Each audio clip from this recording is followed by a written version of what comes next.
Sir आता आपल्याकडे किती दूध संकलन होतं आणि किती घट आलेली आहे सर? आता आपण विचार केलं की मागील महिन्यामध्ये जूनमध्ये खाजगी प्रकल्पामार्फत जवळपास 2 लाख लिटर संकलन झालेलं आहे आणि जिल्हा संघामार्फत जवळपास 32,000 लिटर संकलन झालेलं आहे. आपण जिल्ह्याचे एकूण संकलन म्हटलं तर जवळपास 2,24,000 लिटर संकलन झालेलं आहे या जून महिन्यामध्ये. आणि ह्याच विचार केला आपण मागील जून महिन्यामध्ये, तर मागील वर्षी जून महिन्यामध्ये जवळपास 16,000 लिटरची घट आलेली आहे या महिन्याच्या तुलनेमध्ये. आता जास्त झालं की मागच्या? नाही, यावेळेस कमी आहे. मागच्या वर्षी जास्त आलेले आहे. 16,000 लिटरनी या महिन्यामध्ये म्हणजे या वर्षीला घट आलेली आहे. 16,000 लिटर घट आलेली आहे जूनमध्ये.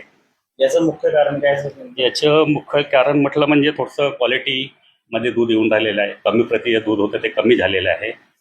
हेच महत्त्व मानावं लागेल. म्हणजे दुधाची क्वालिटी ही दुरुस्त झालेली आहे. तुमच्या विभागामध्ये दौऱ्याने पाहणी होऊन राहिले त्याचा फरक पडला? येस फरक पडलेला आहे.